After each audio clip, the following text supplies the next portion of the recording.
A chuva descia sobre São Paulo como uma cortina pesada quando Helena Duarte entrou pela porta lateral do Hospital São Gabriel, uma mão apoiada sob o ventre de 7 meses e a outra segurando a alça de couro da bolsa médica. O segurança a reconheceu de imediato, mas hesitou antes de abrir a catraca, como se alguém tivesse ordenado que até os rostos familiares fossem tratados como ameaça naquela noite. Helena percebeu o gesto, guardou a informação em silêncio e atravessou o corredor iluminado por luz branca, sem acelerar o passo. Ela conhecia aquele hospital melhor que a própria casa. Durante 12 anos, tinha atravessado seus andares em plantões longos, partos difíceis, emergências silenciosas e madrugadas em que a vida parecia depender da firmeza de suas mãos. Agora caminhava ali como visitante indesejada, usando um vestido azul escuro que escondia pouco o cansaço e nada da gravidez. Sua respiração era controlada, quase disciplinada, mas por trás dos olhos castanhos havia uma inquietação que não vinha do ciúme, e sim do instinto treinado de quem fareja uma mentira antes mesmo de ouvi-la. Pouco antes das 22 horas, Helena recebera uma mensagem truncada de Júlia, enfermeira do setor obstétrico. Doutora, venha ao São Gabriel se puder. Seu marido está aqui com Ana Clara no quarto reservado do 3º andar. Não é emergência comum. Júlia não era mulher de exageros, e Helena sabia disso.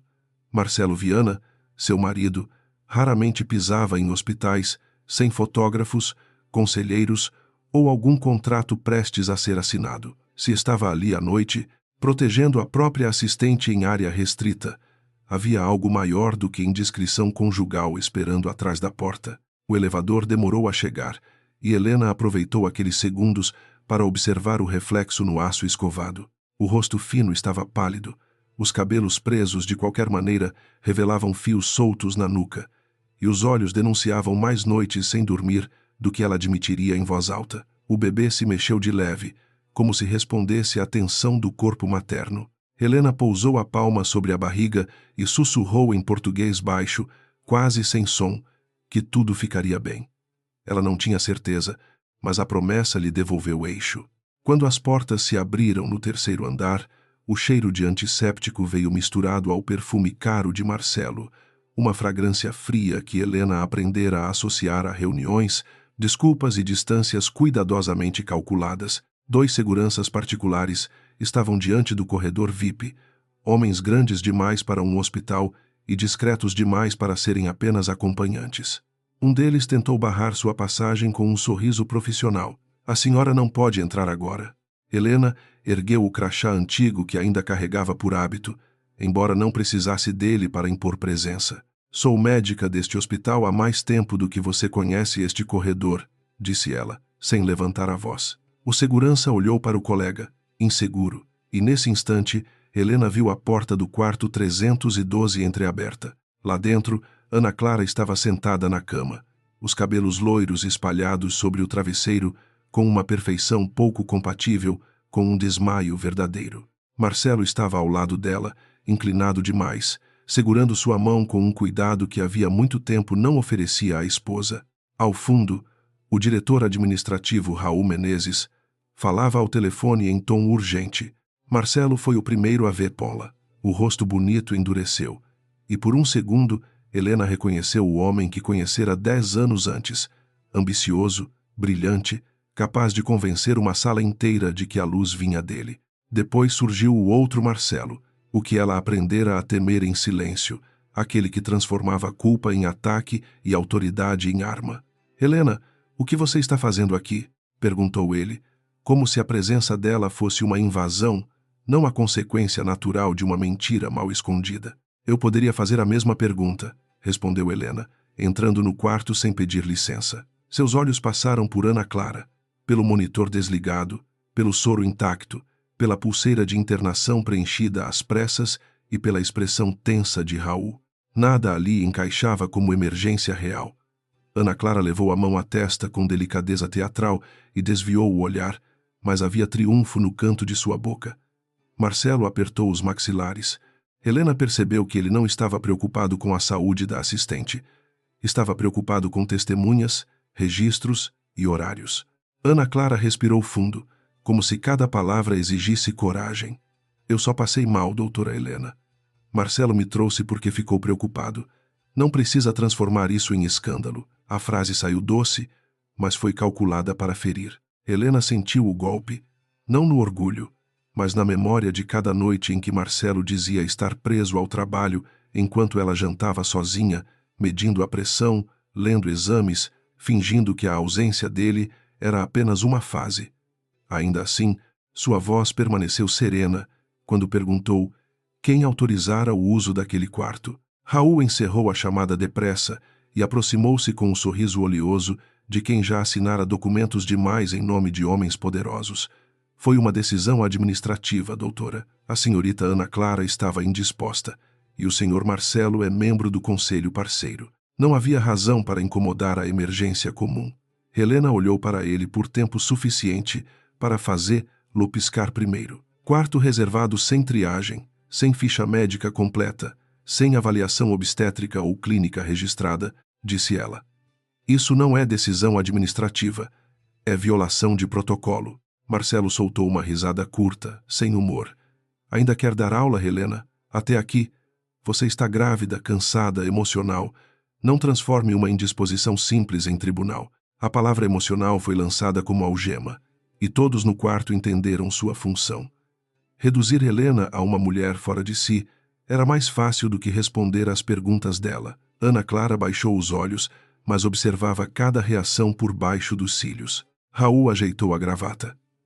Os seguranças continuaram imóveis junto à porta, prontos para obedecer ao homem mais rico do ambiente. Helena respirou devagar.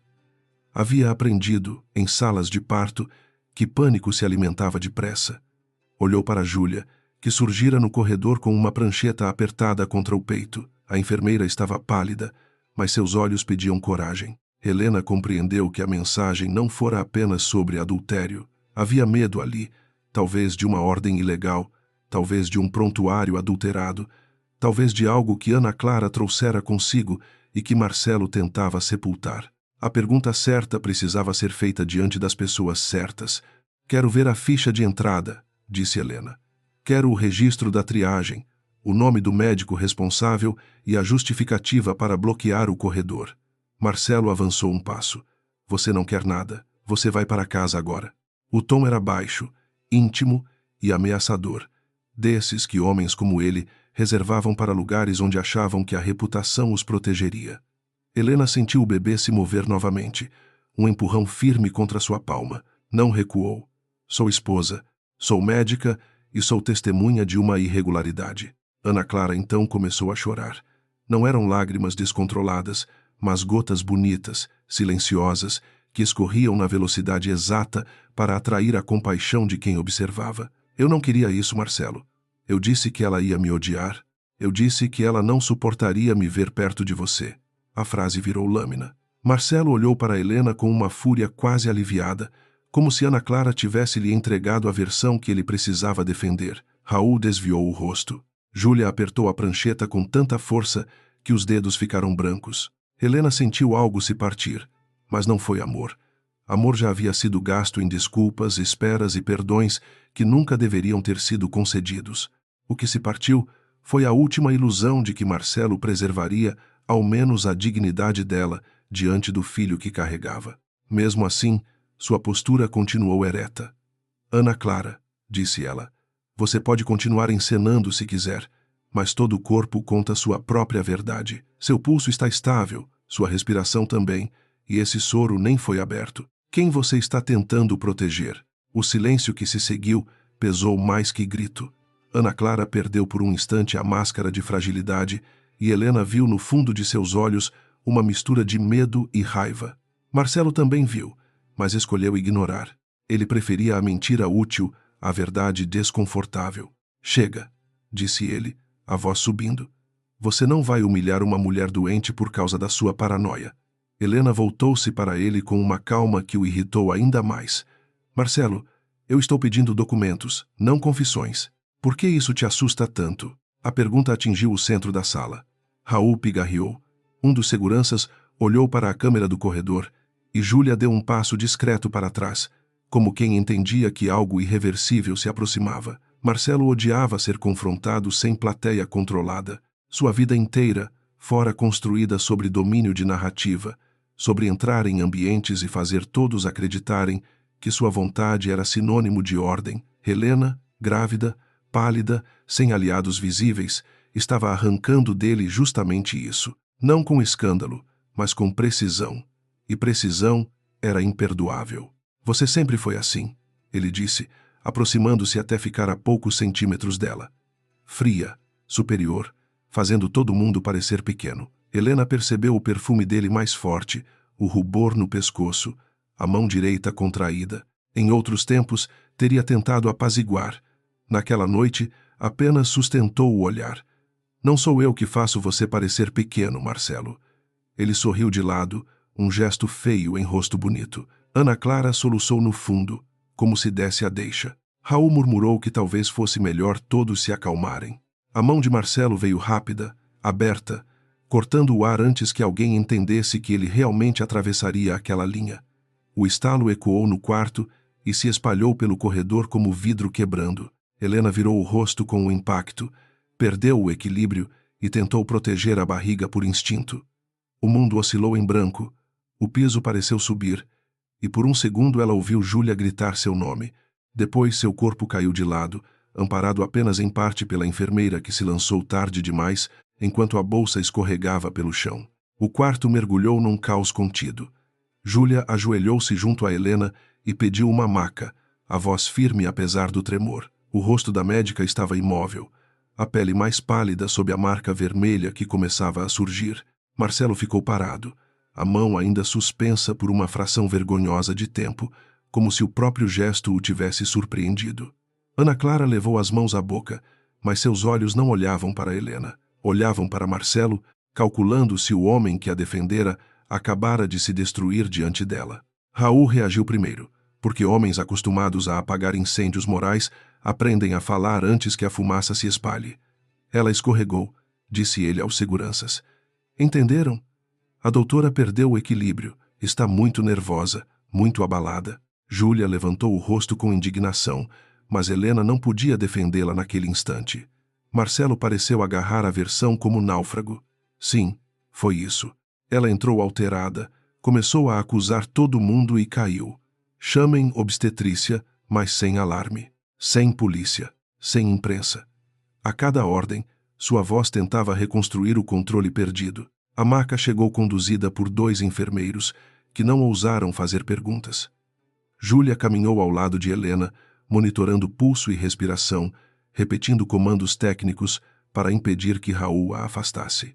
O ventre de Helena permanecia protegido sob suas mãos, mesmo inconsciente, como se uma parte mais antiga que a razão continuasse acordada para defender o filho. No corredor, funcionários espiavam por frestas e portas, recolhendo-se quando Marcelo passava o olhar. A versão oficial começava a nascer ali, suja e apressada, antes que a verdade tivesse chance de respirar. Marcelo acompanhou a maca até a entrada da sala de emergência obstétrica, mas não entrou. Havia limites para sua coragem. Do lado de fora, passou as mãos pelos cabelos e ordenou que Raul falasse com a central de segurança. Quero todas as imagens desse corredor bloqueadas até segunda ordem. Raul assentiu rápido demais. Ana Clara apareceu minutos depois, já sem soro, enrolada num casaco claro que a fazia parecer menor do que era. Marcelo, ela murmurou, eu sinto muito. Ele olhou para a porta fechada e não respondeu de imediato. Por dentro, Marcelo não pensava em Helena. Pensava no conselho, nos contratos, nos acionistas, no jornal econômico que há semanas preparava uma matéria sobre sua ascensão. Pensava em como uma única imagem poderia transformar o empresário visionário em agressor covarde. Ana Clara tocou seu braço, buscando recuperar o lugar de vítima central, mas ele a afastou com delicadeza impaciente. Agora não. A frieza do gesto a feriu mais do que ela esperava. Pela primeira vez naquela noite, Ana Clara entendeu que ser protegida por Marcelo não significava ser amada por ele. Dentro da sala, Elisa Martins foi chamada às pressas. Ao ver Helena inconsciente, com a marca no rosto e o monitor buscando o ritmo fetal, sentiu a raiva subir como fogo antigo. Elisa conhecia aquela mulher desde a residência. Sabia que Helena suportava dor sem espetáculo, mas jamais confundira silêncio com fraqueza. Enquanto examinava a amiga, manteve a voz profissional para a equipe: pressão, batimentos do bebê, acesso venoso, ultrassom agora. Júlia aproximou-se e falou baixo, quase sem mexer os lábios. Ele bateu nela, doutora. Todo mundo viu. Elisa não respondeu de imediato, porque qualquer palavra precipitada poderia ser usada contra elas. Apenas olhou para Júlia e assentiu, gravando o medo, a hora, as pessoas presentes. O bebê tinha batimentos, mas Helena continuava desacordada, e isso tornava cada segundo uma acusação silenciosa. Elisa tocou o ombro da amiga com cuidado. Você vai voltar, Helena, disse baixinho.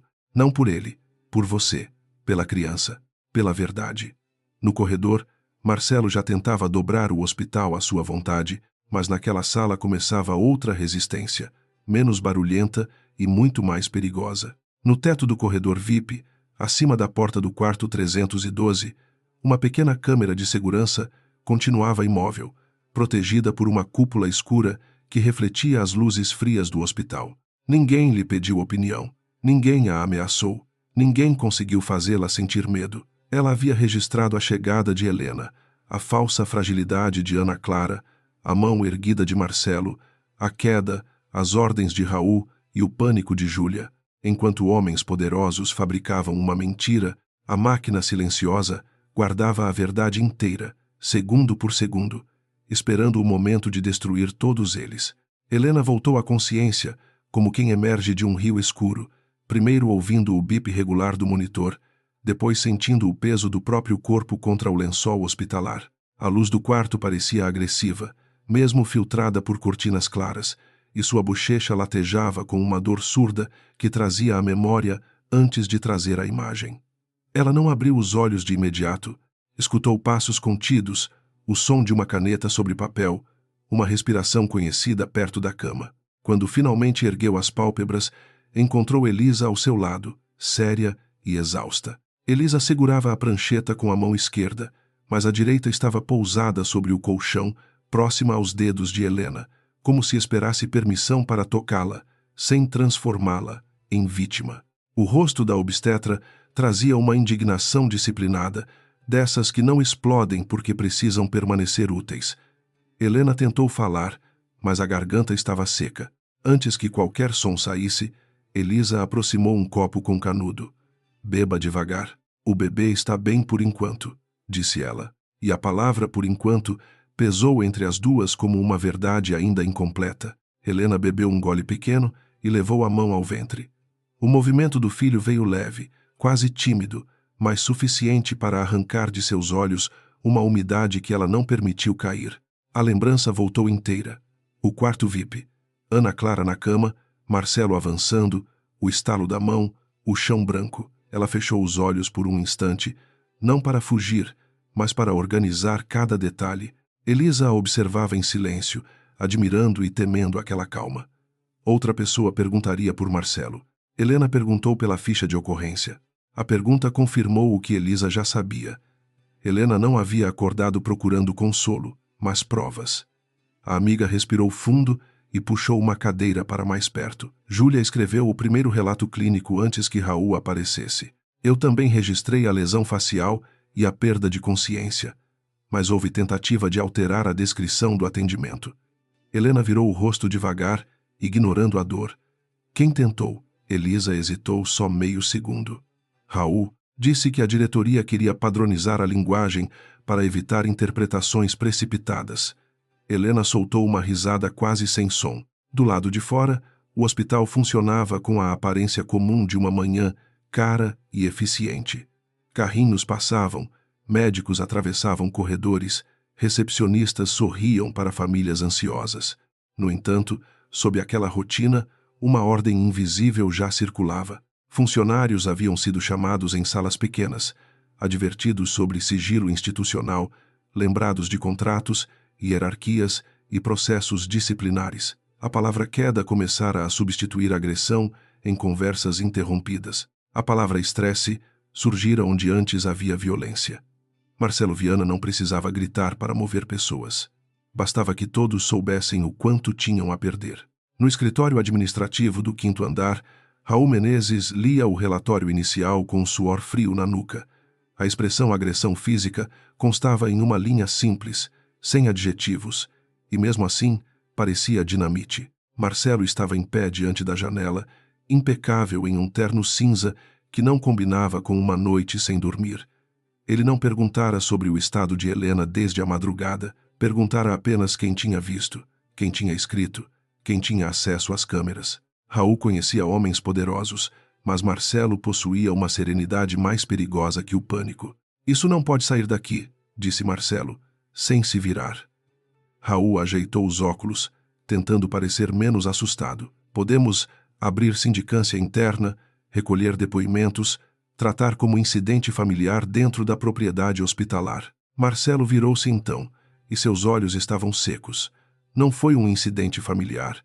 Foi uma mulher grávida descontrolada, invadindo uma área restrita, intimidando uma paciente e sofrendo um mal súbito. Você vai garantir que o prontuário não contradiga isso. Raul engoliu em seco. Havia limites legais. Marcelo sorriu, como se a palavra limites fosse uma piada antiga. Enquanto isso, Ana Clara ocupava um pequeno quarto de repouso reservado a convidados especiais. Havia recebido café, frutas cortadas e uma manta macia, mas nada daquilo a tranquilizava. A noite que deveria provar seu poder sobre Marcelo havia se transformado em uma ameaça.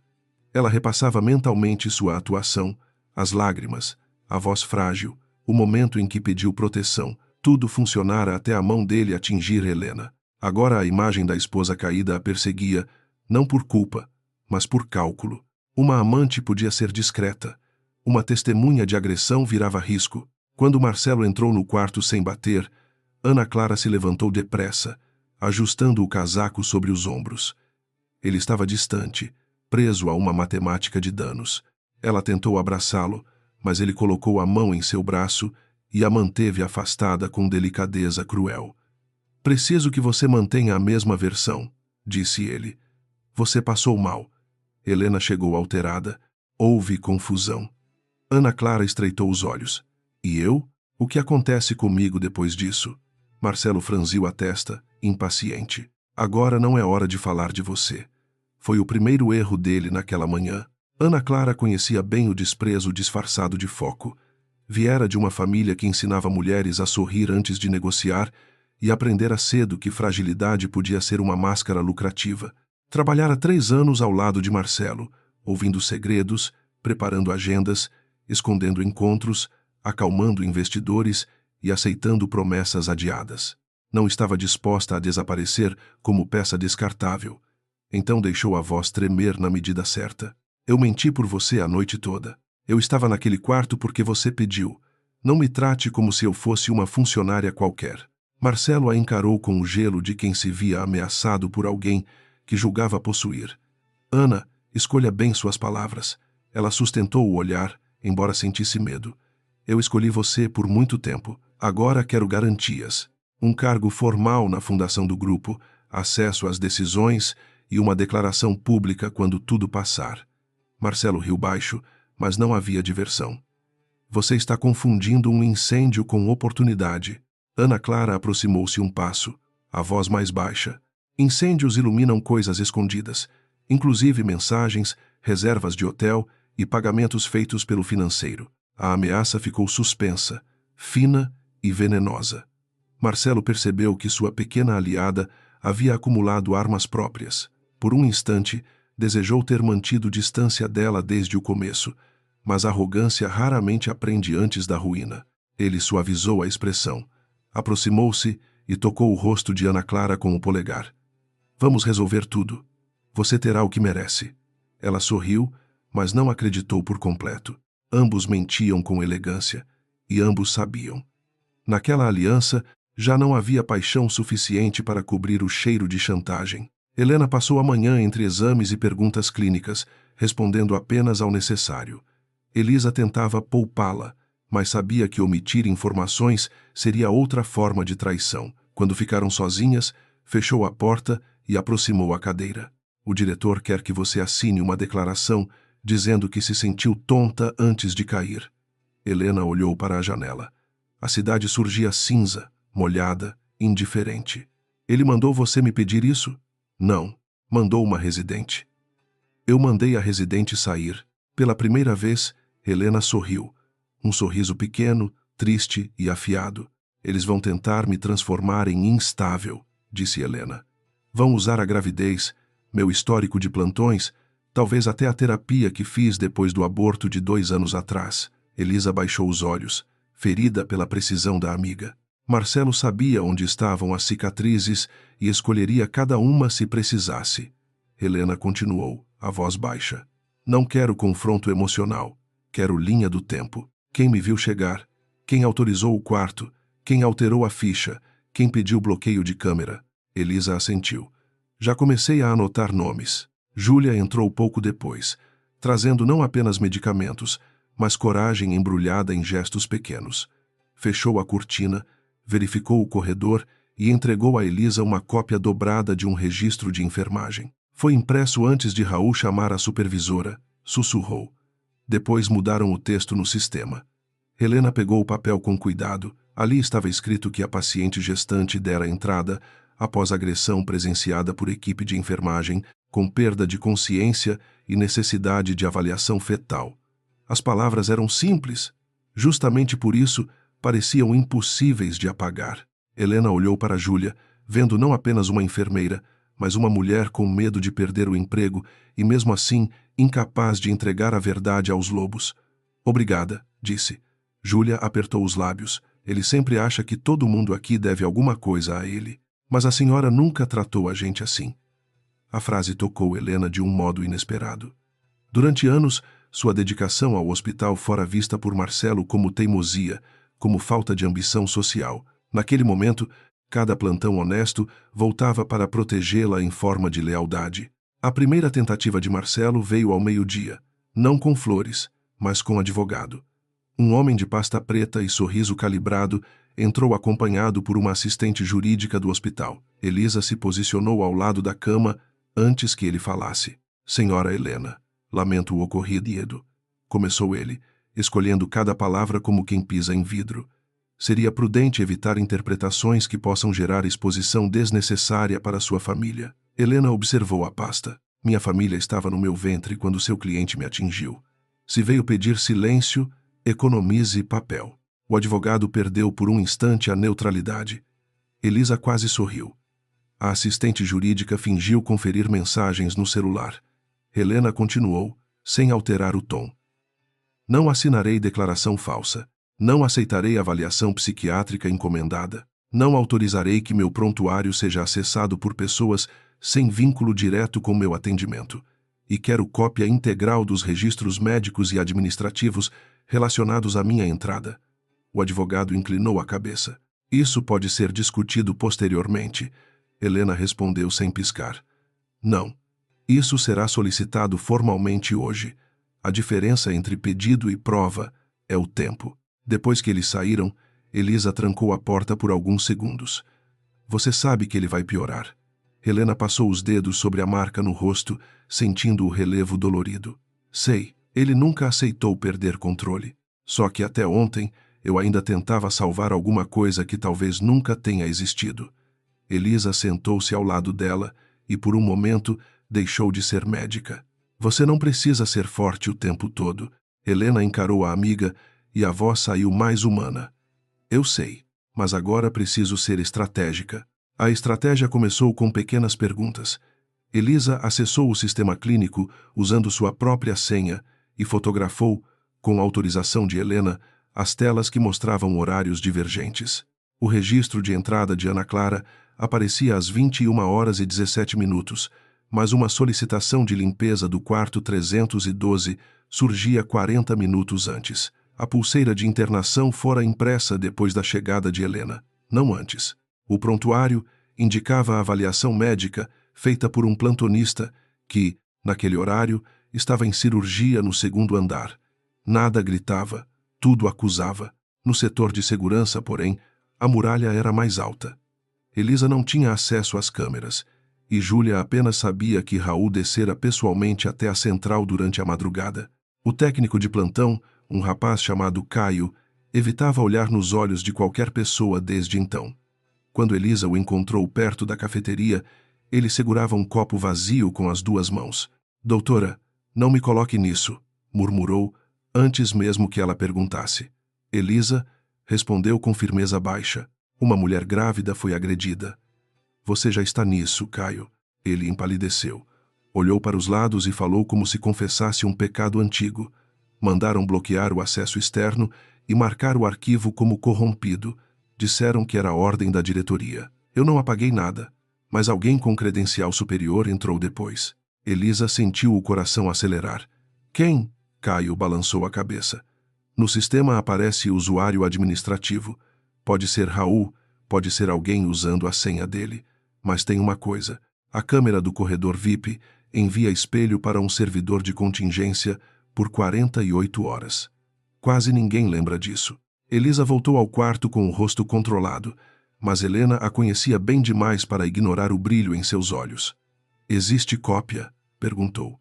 Talvez. Ainda não sabemos se foi sobrescrita. Helena endireitou-se um pouco no travesseiro, apesar da dor. Quanto tempo temos? Elisa olhou para o relógio. Menos de 2 dias desde o registro. Talvez menos, dependendo do volume do servidor. Júlia fechou a porta e ficou de vigia. Helena respirou fundo. Então não vamos correr atrás da imagem como desesperadas. Vamos fazer Marcelo acreditar que ela desapareceu. A ideia nasceu inteira na mente de Helena.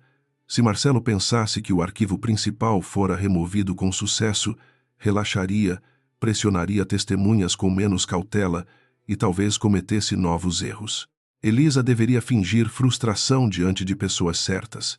Júlia espalharia, sem mentir diretamente, que o sistema estava instável e que ninguém encontrava gravação alguma.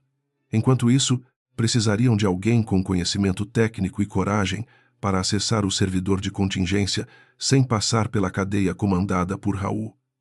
Elisa pensou em Davi Ramos, mas guardou o nome. Ainda era cedo para envolver mais uma vida. No fim da tarde, Marcelo finalmente entrou no quarto de Helena.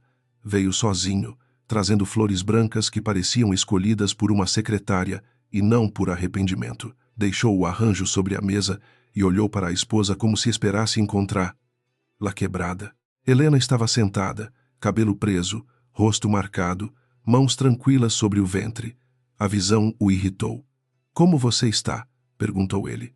A pergunta chegou tarde demais para soar humana. Helena respondeu apenas. Viva! Marcelo apertou a mandíbula, e o silêncio entre eles conteve 10 anos de concessões mortas. Você precisa entender o que aconteceu ontem, disse ele. Helena virou o rosto na direção dele. Eu entendo perfeitamente.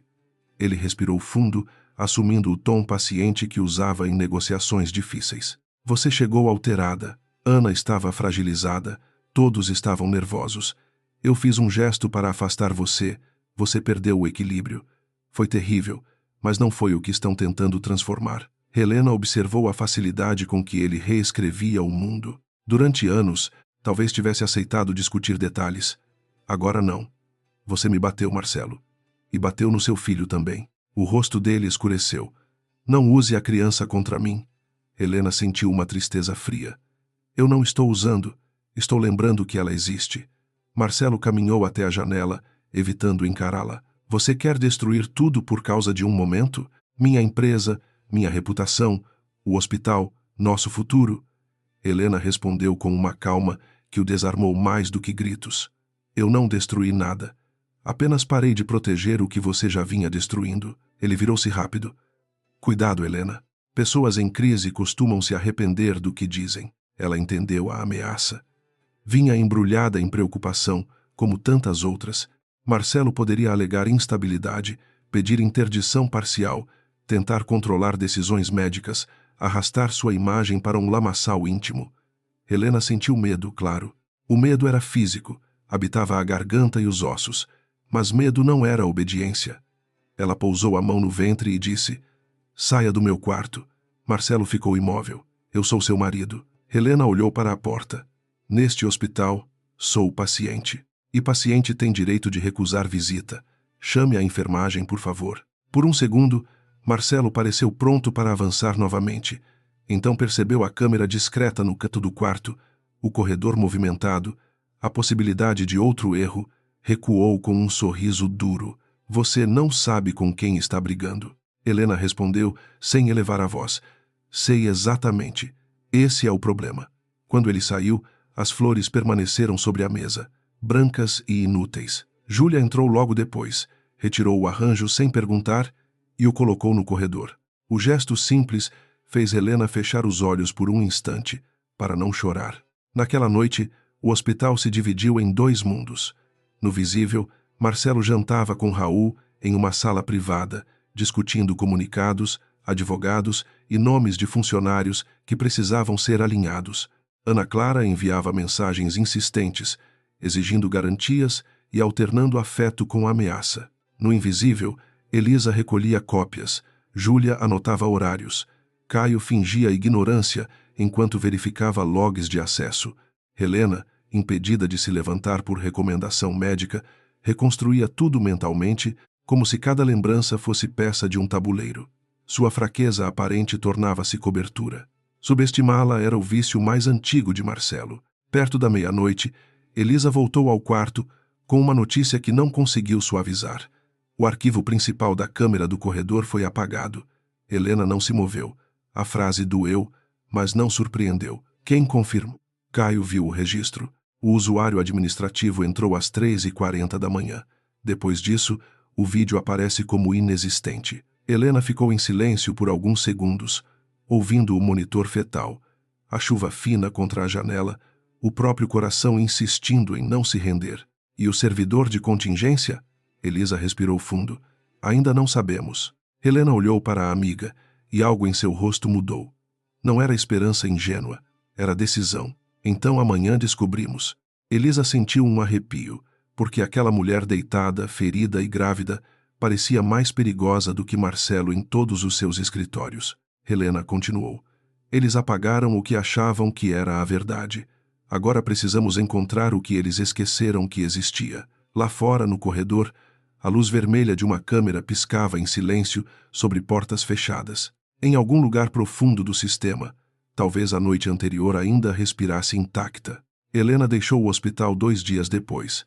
Não porque estivesse curada, mas porque permanecer ali a transformava em refém de corredores controlados por Marcelo. Elisa assinou a alta com recomendações rígidas: repouso, acompanhamento fetal diário, afastamento de estresse e retorno imediato diante de qualquer sinal de risco. Helena leu cada linha com atenção, sabendo que o papel servia tanto para protegê-la quanto para limitar os argumentos futuros do marido. Quando a cadeira de rodas cruzou a recepção, funcionários desviaram os olhos, mas alguns inclinaram discretamente a cabeça em respeito.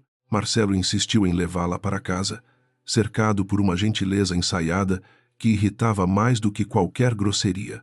Usava camisa clara, barba feita e uma expressão de marido preocupado cuidadosamente construída para câmeras de celulares e olhares curiosos. Helena aceitou entrar no carro dele porque ainda precisava que ele acreditasse ter algum controle. Sentou-se no banco traseiro, ao lado de Elisa, enquanto Marcelo ocupava a frente com o motorista. O silêncio dentro do veículo era denso. Nenhuma palavra ali seria inocente, e todos sabiam disso.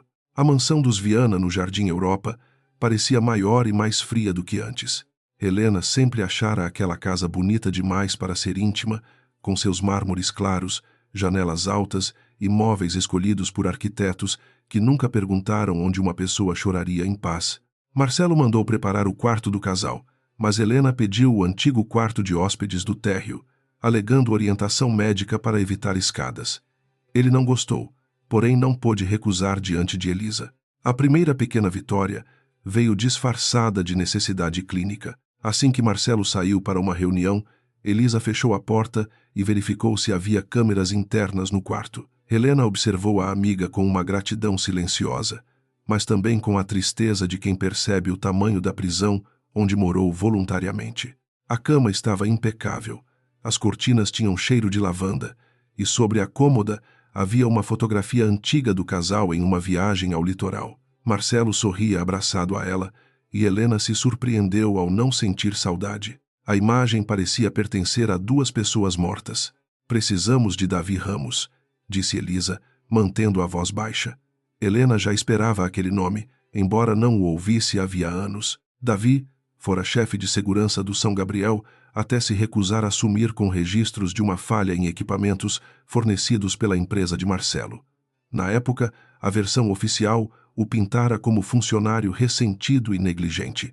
Helena lembrava do olhar dele ao deixar o hospital com uma caixa de pertences, ereto demais para alguém derrotado.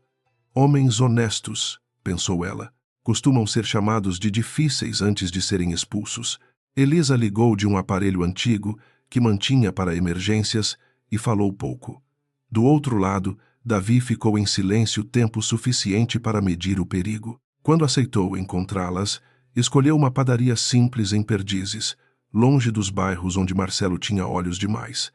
Helena não poderia ir, mas escreveria as perguntas. Sentada na cama, com a pressão monitorada e o rosto ainda marcado, ela ditou a Elisa uma sequência precisa.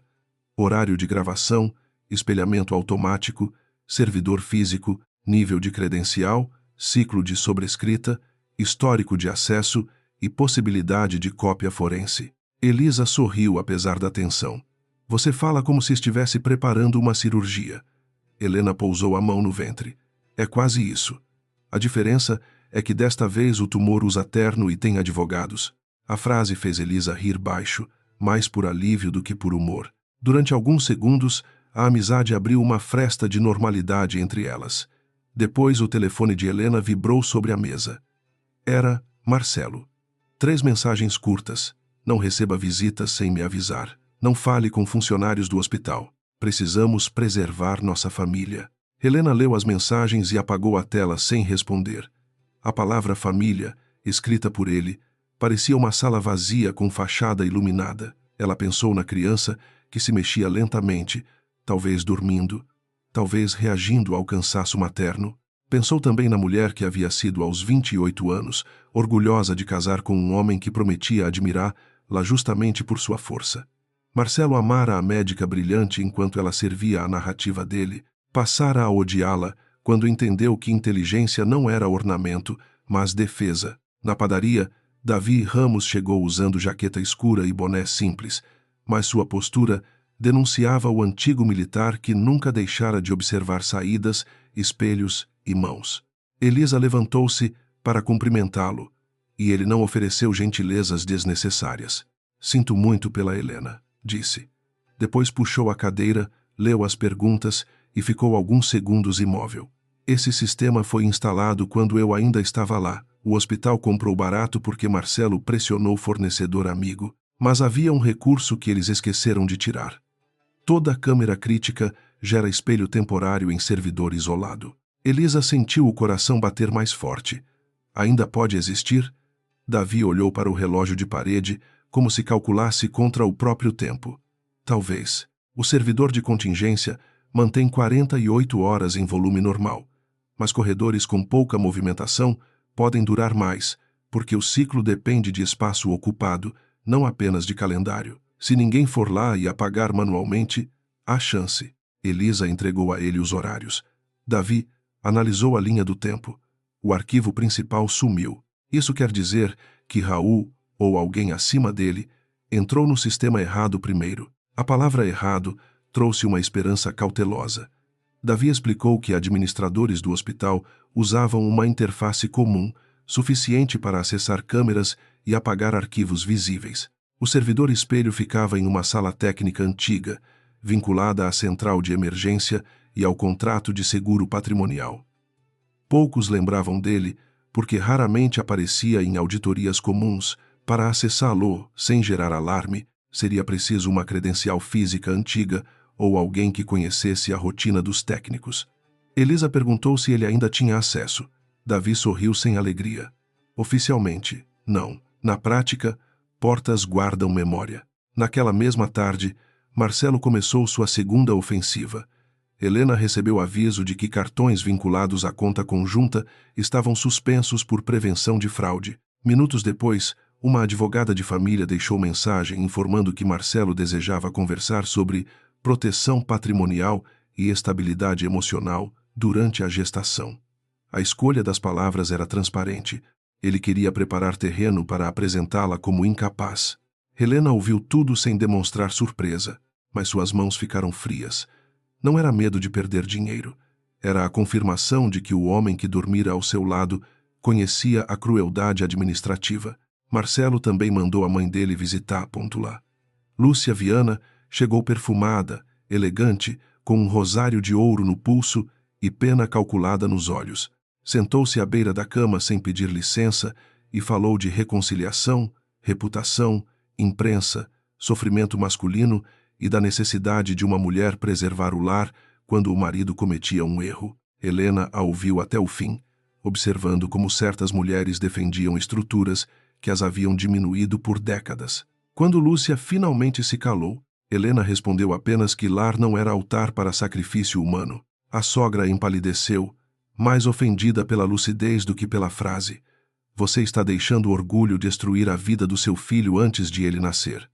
Helena sentiu o golpe, mas não se curvou. Meu filho quase perdeu a vida porque seu filho adulto não suportou ser questionado. Lúcia levantou-se devagar, o rosto rígido. Marcelo sempre disse que você tinha língua de bisturi. Helena olhou para a fotografia antiga na cômoda. Talvez por isso ele tenha medo quando a verdade precisa ser cortada limpa. A visita terminou sem despedida. Enquanto a casa se enchia de ameaças educadas, Davi preparava a entrada no hospital. Não queria envolver Elisa diretamente, mas ela recusou ficar de fora. Júlia confirmou que Raul estaria em reunião com investidores às 19 horas, e Caio, dominado pela culpa, prometeu deixar uma porta de serviço destrancada por 5 minutos. A operação era simples apenas na superfície. Se fossem pegos, Marcelo os acusaria de invasão, furto de dados e conspiração. Elisa sabia disso.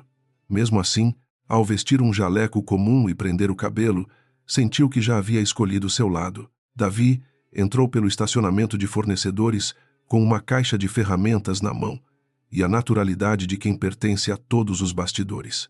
Elisa seguiu 2 minutos depois, carregando uma pasta com exames falsamente urgentes para justificar sua presença fora do setor. O hospital à noite tinha outro som, mais oco, mais íntimo, como se cada elevador revelasse segredos que o dia abafava. Júlia os encontrou perto da rouparia e entregou um cartão magnético antigo. Não sei se ainda funciona, murmurou. Davi pegou o cartão. Às vezes o descuido dos arrogantes trabalha por nós. A sala técnica ficava atrás de um corredor estreito, perto de arquivos mortos e painéis elétricos. O ar ali era quente, carregado de poeiras e ozônio. Davi ajoelhou diante do rack metálico e conectou um pequeno monitor portátil. Elisa vigiava a porta, o coração acelerado a cada ruído de passos distante. Por alguns minutos, nada apareceu além de códigos, pastas antigas e mensagens de erro. Então Davi encontrou o diretório de contingência, organizado por data, andar e câmera. A gravação do corredor 312 ainda estava lá, marcada para sobrescrita automática em poucas horas. Elisa levou a mão à boca, mas Davi fez sinal para silêncio. Ele iniciou a cópia em 2 dispositivos separados, um para Helena, outro para a segurança jurídica. A barra avançava devagar demais. Cada porcentagem parecia uma negociação com o destino. Do corredor veio o som de vozes. Júlia apareceu na porta, pálida. Raul desceu. Está perguntando por Caio. Davi não interrompeu a transferência. Elisa sentiu suor na nuca. Quanto falta? 30%, respondeu ele. A calma dele era treinada, mas seus dedos se moviam com urgência precisa. Raul aproximava-se falando ao telefone. Sua voz ecoava antes do corpo aparecer. Não quero desculpas.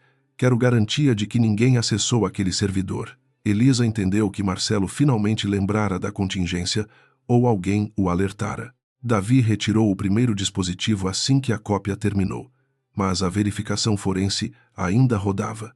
Sem ela, o vídeo poderia ser contestado como adulterado. Júlia fechou a porta sem trancar, encostando o corpo contra a madeira. Elisa preparou uma mentira médica qualquer, mas sabia que Raul talvez não aceitasse mais teatro naquela noite. Quando a maçaneta se moveu, Caio surgiu no corredor e derrubou uma bandeja metálica com ferramentas. O barulho foi estrondoso. Raul xingou, virou-se para ele e começou a repreendê-lo com fúria. Aqueles segundos salvaram tudo. Davi concluiu a verificação, removeu o segundo dispositivo e desligou o monitor. Elisa escondeu a cópia dentro da pasta de exames. Júlia abriu a porta no momento exato em que Raul terminava de humilhar Caio. Doutora Elisa, disse ela alto, a paciente da obstetrícia está aguardando. Elisa saiu sem pressa, com o rosto mais neutro que conseguiu. Davi não saiu com elas. Permaneceu no corredor técnico tempo suficiente para recolocar cabos e devolver poeira ao lugar, habilidade estranha de quem sabia que até desordem recente podia denunciar presença. Quando finalmente passou por Raul, carregando a caixa de ferramentas, recebeu apenas um olhar distraído. Para o diretor administrativo, homens como Davi eram invisíveis enquanto usassem roupas de manutenção. Essa foi a ironia que o protegeu.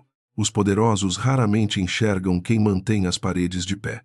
Por isso, se surpreendem quando as paredes começam a falar. Helena recebeu Elisa depois das 22 horas. A casa estava silenciosa, mas não segura. Uma funcionária antiga, Marta, permanecia no corredor fingindo arrumar toalhas para garantir que ninguém se aproximasse. Elisa entregou o dispositivo sem dramatizar. Helena segurou aquele pequeno objeto como se pesasse mais que uma criança. Não pediu para assistir de imediato. Primeiro respirou, sentiu o filho se mexer e fechou os olhos. A verdade, quando enfim chega, também assusta. Porque depois dela ninguém pode fingir inocência, nem mesmo a pessoa ferida. Quando viram o vídeo no notebook de Elisa, o quarto pareceu encolher. A imagem era fria, alta, sem música, sem piedade. Helena viu a si mesma entrando no corredor. Viu Ana Clara na cama pelo ângulo da porta. Viu Marcelo avançar e erguer a mão. O golpe apareceu sem exagero, e por isso mesmo foi devastador. Elisa chorou em silêncio. Helena não chorou. Seus dedos apenas se fecharam sobre o lençol. A câmera também mostrava Raul ordenando a versão da queda e Marcelo exigindo o bloqueio das imagens. Então surgiu algo que nenhuma delas esperava. Antes da chegada de Helena, o vídeo registrava Raul entrando no quarto com uma maleta escura e entregando documentos a Marcelo. Ana Clara aparecia sentada, saudável, discutindo algo com os dois. Davi ampliou o trecho em outra janela e isolou o áudio parcial captado por um microfone ambiental próximo à estação de enfermagem. As palavras eram falhas, mas algumas se distinguiam. Relatório, lote defeituoso, assinatura do médico, transferência para a fundação. Elisa ficou imóvel. Isso não era apenas adultério, nem apenas agressão. Davi explicou que a maleta e as datas poderiam ligar Marcelo a antigos contratos de equipamentos neonatais investigados informalmente anos antes. Se Raul manipulava relatórios dentro do hospital, talvez o São Gabriel estivesse ocultando falhas para manter acordos lucrativos com a empresa de Marcelo. Helena sentiu uma náusea que não vinha da gestação. A violência contra ela era parte de um caráter, não um desvio isolado. O mesmo homem que batia na esposa grávida para proteger uma mentira, talvez lucrasse com riscos impostos a pacientes indefesos. A sala ficou tomada por uma gravidade nova. Elisa perguntou o que fariam agora, e pela primeira vez Helena demorou a responder. Havia um caminho mais simples: entregar o vídeo da agressão ao advogado, pedir medida protetiva, divorciar-se, salvar a si mesma e ao filho. Seria justo, talvez suficiente. Mas o trecho da maleta abria outra porta, uma que levava a funcionários silenciados, pacientes enganados e vidas tratadas como números em planilhas. Helena olhou para Davi, depois para Elisa. Não podemos usar isso de forma impulsiva. Se Marcelo cair só pela minha dor, outros culpados escapam pela porta dos fundos. Na manhã seguinte, Marcelo voltou cedo, antes do café, com uma pasta de documentos e o rosto de quem dormira pouco. Disse que queria conversar como adultos. Helena estava sentada perto da janela, vestindo um robe claro, o rosto quase sem inchaço, mas os olhos mais firmes do que nunca. Ele falou de acordos, discrição, tratamento psicológico, proteção financeira e uma nota pública sobre estresse gestacional. Cada frase aumentava a distância entre eles. Helena ouviu tudo sem interromper. O dispositivo com a gravação estava escondido a menos de 3 metros dali. Você sempre precisou vencer, disse Marcelo por fim, cansado da falta de reação dela. Helena ergueu os olhos. Não. Eu sempre precisei sobreviver ao modo como você chama controle de amor. Ele fechou a pasta com força. Não teste minha paciência. Eu posso tornar sua vida muito difícil. Helena sentiu o medo novamente, mas agora ele encontrou uma muralha. Minha vida já ficou difícil quando eu a entreguei a alguém que confundia silêncio com permissão. Marcelo percebeu algo diferente nela, uma serenidade quase luminosa, e isso o perturbou. Ao sair, ele ligou para Raul ainda na garagem. Quero saber se existe qualquer cópia, qualquer uma.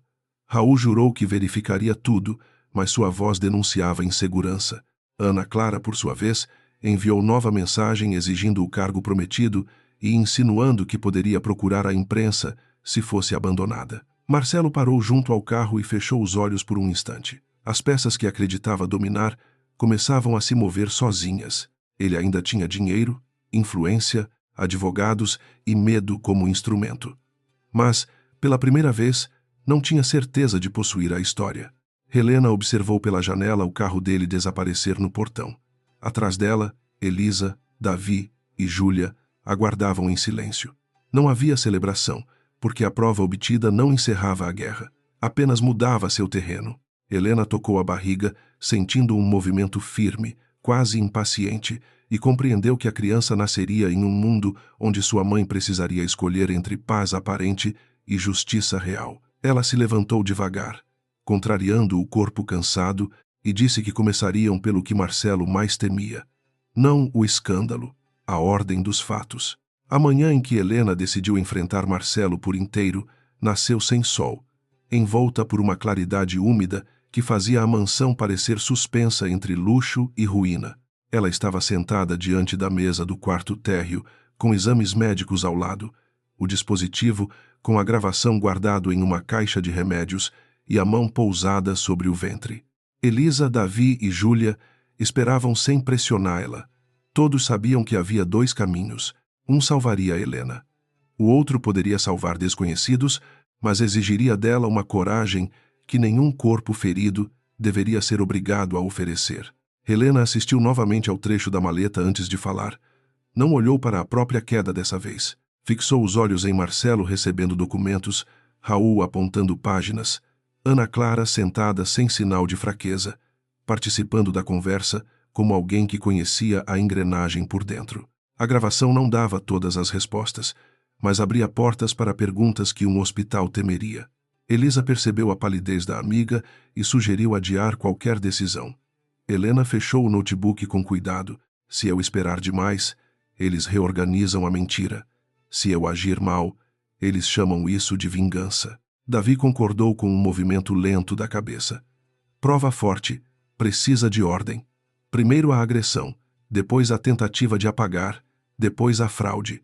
Não podemos misturar tudo como desespero. Helena apreciou a precisão dele. A vida inteira Marcelo vencera porque entrava nas salas com narrativas prontas, enquanto os outros reagiam ao choque.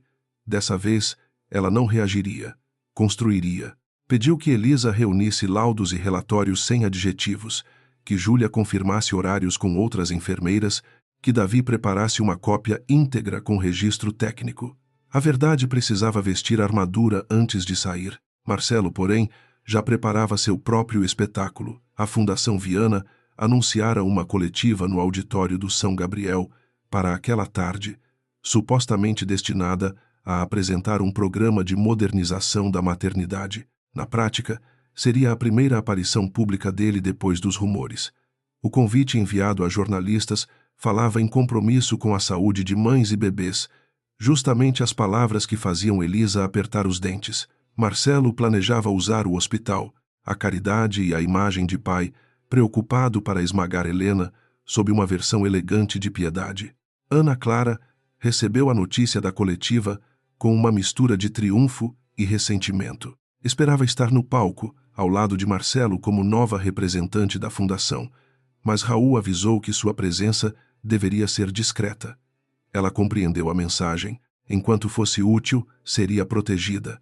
Enquanto fosse risco, ficaria escondida. No espelho do apartamento pago pelo grupo, observou o próprio rosto e viu menos uma amante apaixonada do que uma cúmplice sem garantias. Pensou nas mensagens guardadas, nos recibos, nas conversas tarde da noite. Marcelo não era o único capaz de destruir reputações. No hospital, Raul trabalhava como um homem tentando segurar água com as mãos. Mandou limpar registros de visitantes, substituiu escalas, advertiu Caio e convocou supervisores para repetir a versão institucional. Ao mesmo tempo, preparava uma declaração na qual assumiria falhas administrativas menores, caso surgisse algo impossível de negar. Não pretendia sacrificar-se por Marcelo, mas sabia que homens como Marcelo sempre procuravam um corpo antes que o próprio sangue tocasse o chão. Raul queria parecer leal sem morrer pela lealdade. Esse cálculo o tornava perigoso e frágil. Helena chegou ao São Gabriel 1 hora antes da coletiva, não pela entrada principal, mas pela mesma porta lateral por onde entrara na noite da agressão. Dessa vez, não veio sozinha. Elisa caminhava ao seu lado, Davi alguns passos atrás, e uma advogada de direitos médicos, Marina Azevedo, segurava uma pasta organizada com cópias autenticadas. Helena usava um vestido escuro, sapatos baixos e nenhum ornamento além da marca amarelada ainda visível no rosto. Sua presença não parecia teatral, parecia inevitável. O segurança da porta a reconheceu e não tentou barrá-la. Júlia esperava no corredor de serviço com olhos vermelhos, mas firmes. Outras 2 enfermeiras estavam com ela, mulheres que Helena conhecia de plantões antigos e que haviam decidido transformar medo em depoimento. Nenhuma delas sorria. Não era uma rebelião barulhenta, e sim uma fila de consciências cansadas. Helena agradeceu sem discurso, pois sabia que cada uma arriscava salário, estabilidade e paz. Marina recolheu os documentos assinados. Davi verificou a sala técnica uma última vez. Elisa mediu a pressão de Helena ali mesmo, junto a um carrinho de curativos. Estava alta, mas aceitável. O auditório estava cheio quando Marcelo subiu ao palco. Havia jornalistas, membros do conselho, médicos convidados e funcionários convocados com sorrisos tensos. Atrás dele, um painel exibia imagens de recém-nascidos, mãos dadas e frases sobre cuidado. Marcelo falava com voz serena, como se nenhuma noite escura existisse sob seu terno azul. Agradeceu ao hospital, à equipe, à família e mencionou Helena com falsa ternura. Disse que sua esposa atravessava dias delicados, agravados pela gestação, e que ele pedia respeito à privacidade enquanto cuidava dela com amor e paciência. Helena ouviu a frase do fundo do auditório, parada junto à porta. Por um instante, a humilhação tentou atravessar sua calma. Marcelo não apenas mentia, ele vestia a mentira com a roupa do cuidado, usando a gravidez dela como prova contra ela. Elisa tocou seu braço, pronta para interromper tudo se a pressão subisse. Helena respirou devagar. O bebê se moveu, e esse movimento lhe deu uma espécie de resposta. Ela não estava ali para provar que não sofria. Estava ali para impedir que o sofrimento fosse usado como jaula. Quando Marcelo abriu espaço para perguntas, Marina caminhou até o corredor central. Sua voz saiu clara. Antes das perguntas sobre a fundação, a doutora Helena Duarte solicita direito de resposta, pois foi citada publicamente. O auditório ondulou em murmúrios. Marcelo congelou por meio segundo, quase imperceptível para todos, exceto para quem o conhecia. Depois sorriu. Helena não está em condições de exposição. Peço respeito. Helena avançou então, sem pressa, e cada passo parecia retirar dele uma camada de autoridade. Estou em condições de dizer meu próprio nome, Marcelo. A frase atravessou a sala como lâmina limpa. Jornalistas ergueram celulares, conselheiros trocaram olhares, Raul empalideceu na primeira fila. Marcelo ainda tentou sorrir. Helena, por favor, não faça isso consigo mesma. Ela parou diante do palco, não subiu. Preferiu ficar no mesmo nível da plateia, onde sua voz não precisaria de pedestal. Não farei cena. Apresentarei fatos. Na noite de terça-feira, entre 22 horas e 22 horas e 40, fui agredida no corredor VIP deste hospital enquanto estava grávida de 7 meses. O silêncio que veio depois não era dúvida, mas choque. Marcelo abriu a boca, mas Marina já entregava cópias à mesa de imprensa. Helena continuou. O primeiro relatório médico registrou agressão presenciada por equipe de enfermagem. Esse registro foi alterado posteriormente para sugerir queda causada por estresse. Aqui estão os 2 documentos, com horários de impressão e usuários responsáveis. Elisa projetou na tela as imagens dos relatórios, sem comentários emocionais, apenas datas, nomes e diferenças. A frieza das provas fez mais estrago que qualquer acusação exaltada. Raul levantou-se com pressa. Houve erro administrativo, disse, a voz tremendo. Em situações de alta tensão, informações podem ser lançadas de forma inadequada. Eu assumo responsabilidade por falhas internas de comunicação. Marcelo olhou para ele com gratidão irritada, como se aceitasse o sacrifício, mas odiasse a imperfeição da entrega. Helena voltou-se para Raul. O senhor assumirá também a ordem para bloquear as câmeras? Ele piscou. Não houve bloqueio. Davi então conectou outro arquivo ao projetor. A tela mostrou o registro de acesso administrativo às 3h40 da manhã. O auditório pareceu prender a respiração. Davi explicou, com voz objetiva, que o arquivo principal da câmera do corredor fora marcado como inexistente após acesso superior, mas a cópia de contingência permanecera preservada com verificação técnica. Marcelo deu um passo à frente. Isso é invasão de sistema. Essa gravação é ilegal. Marina respondeu antes que Helena precisasse. A paciente agredida tem direito de preservar prova de crime cometido contra ela dentro de ambiente hospitalar, especialmente quando há indícios de adulteração de registros. Espalhou. A palavra crime espalhou um frio visível pela sala. Helena pediu que exibissem apenas o trecho necessário. Não queria transformar a própria dor em espetáculo, mas também não permitiria que a violência fosse suavizada em linguagem neutra. A imagem apareceu na tela grande. O corredor branco, a porta entreaberta, Helena entrando, Marcelo avançando, Ana Clara na cama, Raul ao fundo. O golpe veio seco, sem som amplificado, mas todos pareceram ouvi-lo. Alguns desviaram o rosto, outros ficaram imóveis. Helena não olhou para a tela. Olhou para Marcelo, porque era a ele que a verdade precisava alcançar primeiro. Marcelo perdeu a cor, mas não a arrogância. Essa imagem está fora de contexto, disse. Ela me provocou, ameaçou uma paciente, invadiu uma área restrita. Eu tentei impedir que ela ferisse alguém. A frase mal terminou quando Júlia se levantou. Não é verdade. Sua voz saiu trêmula, mas ganhou força. A doutora Helena pediu documentos. O senhor Marcelo a ameaçou e depois a atingiu. Eu estava lá. Outra enfermeira levantou-se em seguida. Depois Caio.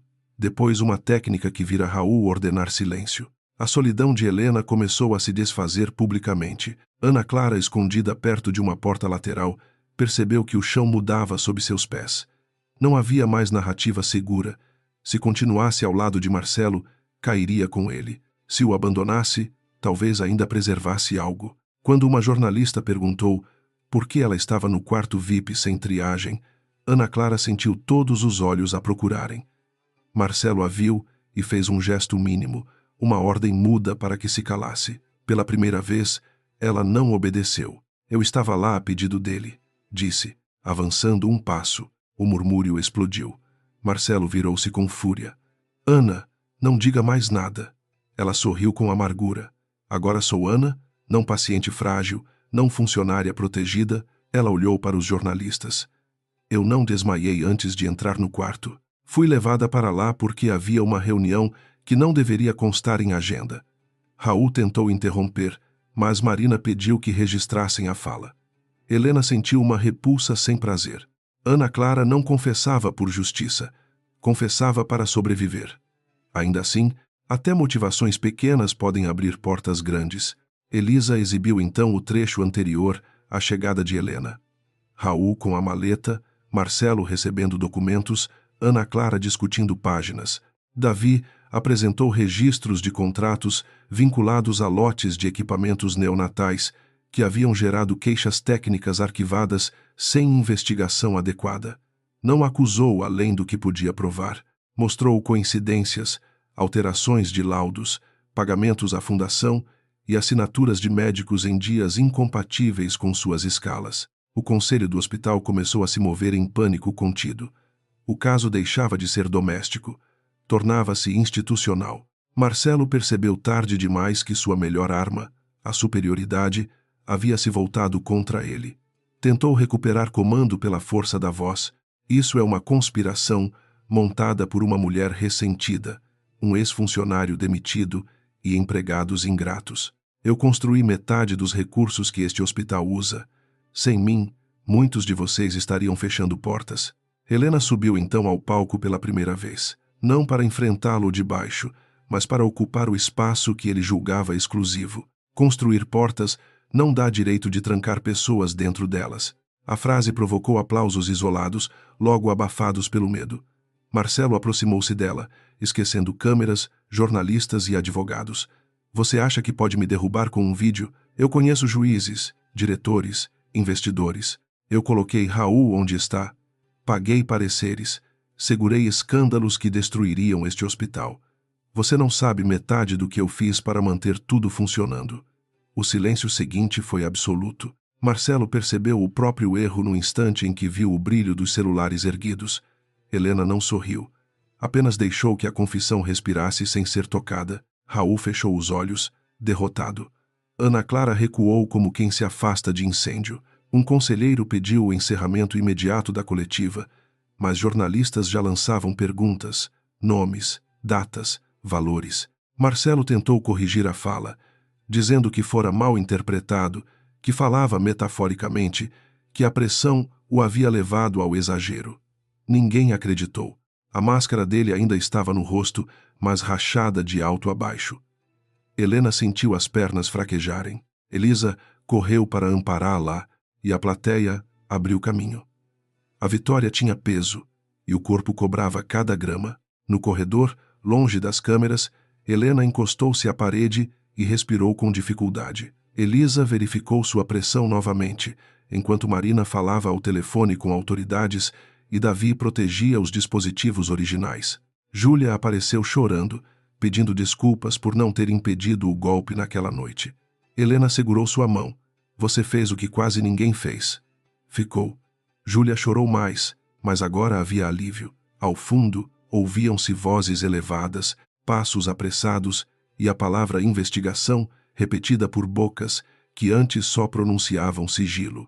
Marcelo saiu do auditório cercado por assessores, mas não parecia mais o dono da cena. Os jornalistas o seguiam, o conselho o evitava, Raul falava com um advogado separado e Ana Clara já entregava o próprio celular a Marina em troca de proteção limitada. Ele procurou Helena com os olhos e a encontrou no corredor, amparada por Elisa, pálida e inteira.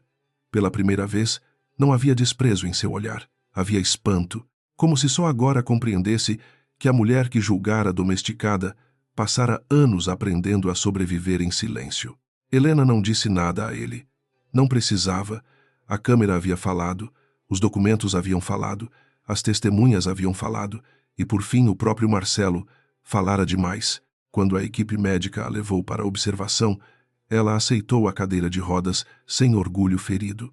Ser forte também era permitir cuidado. Enquanto as portas do elevador se fechavam, ouviu uma última explosão de perguntas no saguão.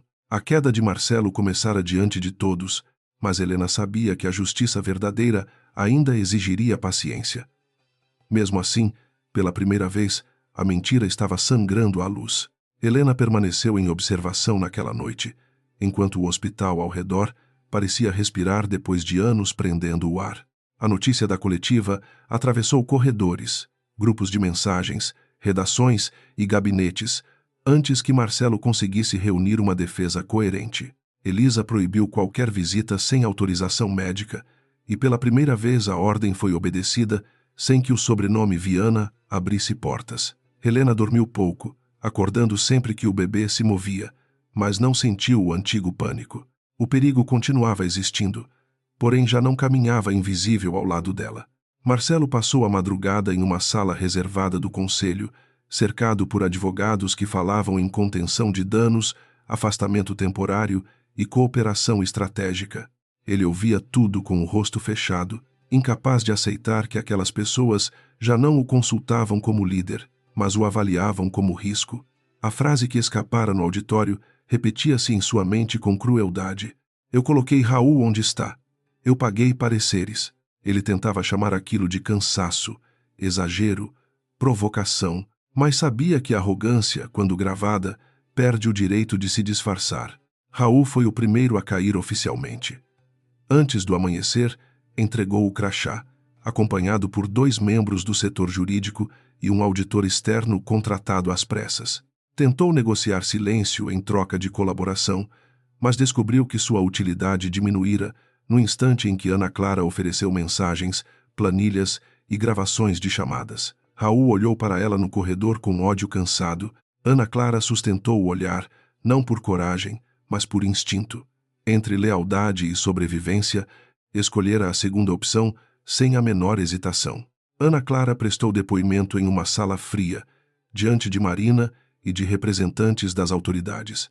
Confessou ter participado da encenação no quarto, admitiu que não desmaiara, revelou encontros marcados fora da agenda e entregou conversas em que Marcelo pedia discrição sobre documentos da fundação. Tentou diminuir sua culpa, dizendo que fora manipulada por um homem poderoso e que temia perder o emprego. Marina ouviu sem simpatia. Elisa, presente como testemunha, pensou que a verdade dita por interesse ainda era verdade, mas não se tornava virtude por isso. Helena não quis assistir aos depoimentos. Pediu apenas que lhe informassem o necessário para proteger o processo e a saúde do filho. Havia uma sabedoria dura nessa recusa. Durante anos, sua vida girara em torno de Marcelo, das ausências dele, das mentiras dele, da temperatura emocional dele ao entrar em casa. Agora, mesmo quando a queda dele dominava o hospital, ela se esforçava para não transformar a ruína do marido no centro de sua libertação. Justiça era necessária. Obsessão seria outra forma de prisão. 3 dias depois, com autorização médica, Helena compareceu à delegacia especializada para formalizar a denúncia. Não foi sozinha. Elisa estava ao seu lado. Davi permanecia na entrada. Júlia aguardava com outras funcionárias que haviam aceitado testemunhar. A sala era simples, com ventilador ruidoso e pilhas de documentos, muito diferente dos auditórios onde Marcelo brilhava. Helena contou tudo sem dramatizar, desde a chegada ao hospital até a tentativa de adulteração do prontuário. Quando a escrivã perguntou se ela desejava acrescentar algo, Helena respondeu que sim. Eu demorei demais para chamar violência pelo nome certo. Essa frase acompanhou a investigação como uma chave. Outras mulheres do hospital começaram a procurar Marina, algumas relatando assédio moral, outras descrevendo pressões para alterar relatórios, esconder queixas de pacientes ou obedecer a ordens vindas da fundação sem registro formal. Nem todas as denúncias eram diretamente contra Marcelo, mas quase todas revelavam a mesma cultura. O medo descia de cima, espalhava-se pelos setores e se transformava em rotina. Helena compreendeu então que sua história não era exceção escandalosa. Era a rachadura por onde uma estrutura inteira começava a aparecer.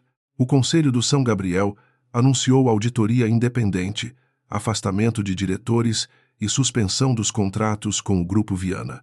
A nota pública era cuidadosa, cheia de termos técnicos e promessas de transparência. Mas a mudança real apareceu primeiro em gestos menores. Caio deixou de abaixar os olhos. Júlia foi chamada para depor sem ameaça de demissão. Davi recebeu convite para colaborar com a revisão do sistema de segurança. Nenhum pedido de desculpas apagava o passado, mas a reparação, quando sincera, começa reconhecendo que o silêncio institucional também agride. Marcelo tentou reagir por vias conhecidas. Acionou contatos, enviou notificações, insinuou que Helena sofria influência de pessoas interessadas em sua fortuna. Um advogado chegou a sugerir acordo sigiloso, com compensação financeira generosa, guarda compartilhada futura e declaração conjunta de preservação familiar.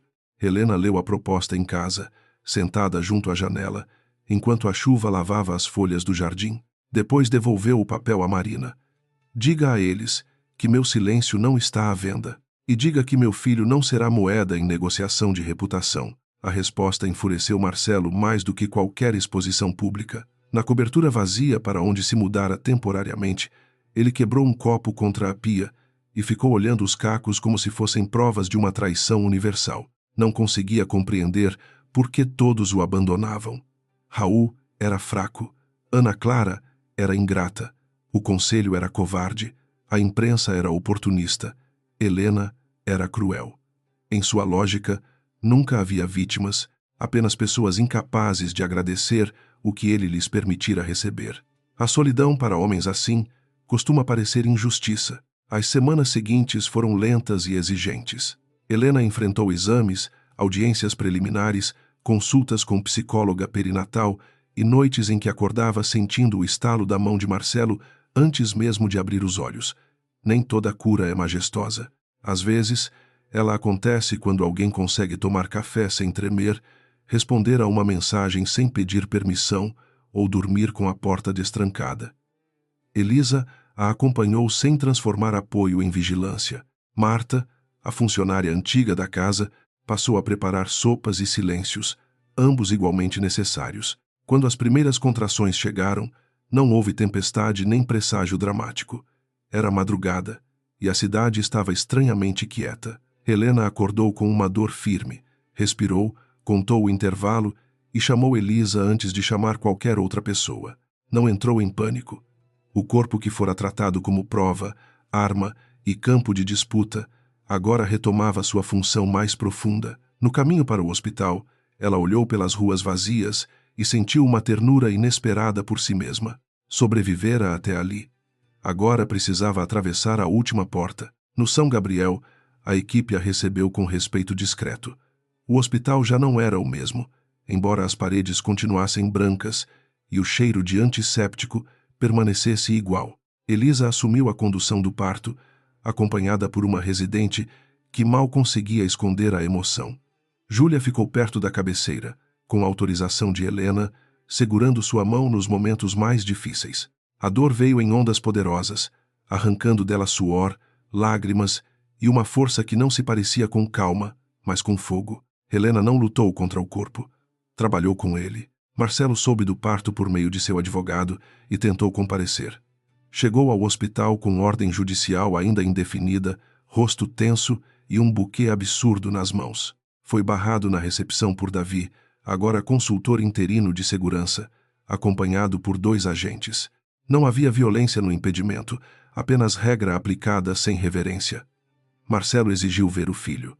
Davi respondeu que decisões médicas e legais estavam sendo respeitadas. Pela primeira vez em muitos anos, Marcelo encontrou uma porta que seu sobrenome não abriu. O buquê murchou em sua mão.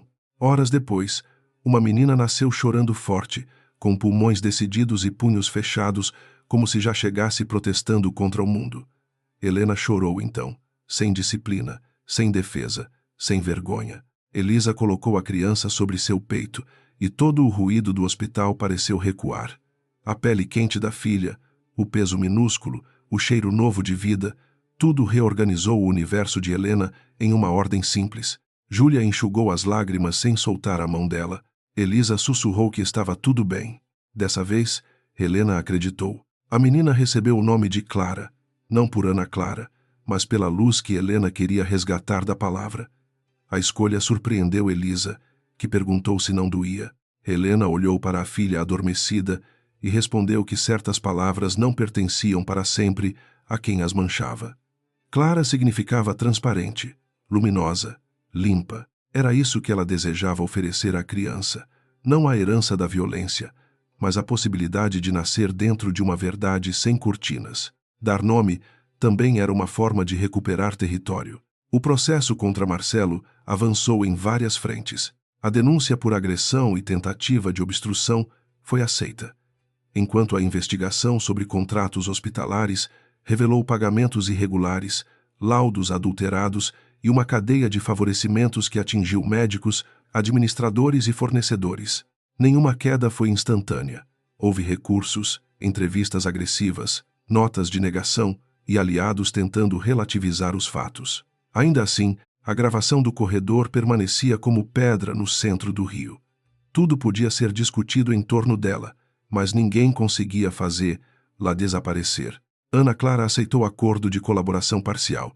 Perdeu o cargo, prestígio e a ilusão de que ambição sem caráter não cobra juros. Mudou-se para longe de São Paulo por um tempo, acompanhada pela sombra das próprias escolhas.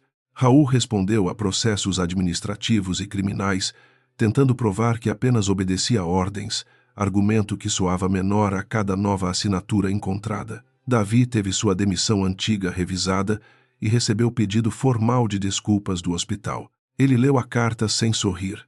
Papel não devolvia anos, mas podia impedir novas injustiças. Meses depois, Helena voltou ao São Gabriel, pela primeira vez não como paciente, mas como médica convidada para coordenar um programa de proteção a pacientes e funcionários. O projeto criava canais independentes de denúncia, auditoria de prontuários, preservação automática de imagens críticas e apoio jurídico para trabalhadores pressionados por superiores. Alguns conselheiros queriam chamá-lo de iniciativa de humanização. Helena recusou o nome bonito demais. Chamou de Protocolo Clara, não em homenagem à filha apenas, mas à clareza que instituições precisam quando homens poderosos tentam transformar sombras em regra. Na cerimônia simples de implantação, Júlia discursou por poucos minutos e chorou no final. Caio apresentou o novo sistema de segurança com voz ainda tímida, mas firme. Elisa observava Helena com orgulho silencioso, lembrando a amiga inconsciente naquela noite e comparando a imagem à mulher que agora falava diante de uma equipe inteira. Helena não parecia invencível, parecia algo melhor, parecia inteira apesar das marcas. Disse aos presentes que coragem não era ausência de medo, e sim a decisão de não entregar a verdade para quem lucra com o medo alheio. Marcelo assistiu à transmissão da cerimônia de um apartamento menor, autorizado a responder ao processo em liberdade provisória, porém afastado de empresas, conselho e fundação. O homem que antes lotava auditórios agora evitava restaurantes para não ouvir cochichos. Sua fortuna sobrevivera parcialmente, mas o nome perdera brilho, e isso o feria mais que qualquer bloqueio judicial. Ao ver Helena no palco com Clara nos braços ao final do evento, sentiu algo próximo de arrependimento, mas deformado pelo ego. Não lamentava tê-la ferido. Lamentava ter sido visto. Helena nunca buscou saber se ele enfim entendera a dimensão do que fizera. Algumas perguntas pertencem aos culpados, não às vítimas. Concentrou-se na filha, no trabalho, na terapia, e nas manhãs em que reaprendia a habitar a própria casa, sem escutar passos ameaçadores. Vendeu a mansão dos Viana depois do divórcio e comprou um apartamento luminoso perto de um parque, onde as janelas não pareciam vitrines. Marta foi com ela, por escolha própria. Elisa virou presença constante, madrinha de afeto, antes mesmo de qualquer cerimônia. Em uma manhã clara, quase um ano depois da agressão, Helena saiu do São Gabriel com Clara no colo após uma consulta de rotina. A menina ria para as árvores do estacionamento, fascinada pelo vento que movia folhas altas. Helena parou por um instante diante da porta lateral, a mesma por onde entrara naquela noite de chuva. Não sentiu triunfo, sentiu paz, que era mais rara e mais difícil. A câmera acima do corredor continuava ali dentro, discreta, cumprindo sua função. Mas Helena já não precisava que uma máquina guardasse sua verdade. Ela beijou a testa da filha e caminhou para a luz da manhã sem pressa. Atrás dela ficavam um casamento destruído, um hospital transformado, uma rede de mentiras exposta e um homem que perdera o mundo porque confundira poder com direito de ferir. À frente havia dias comuns, fraldas, plantões, audiências finais, cansaço, risos inesperados e a longa tarefa de viver sem pedir desculpas por existir. Helena Duarte não saiu como mártir nem como santa. Saiu como mulher, médica e mãe, carregando nos braços a prova viva de que a verdade também nasce.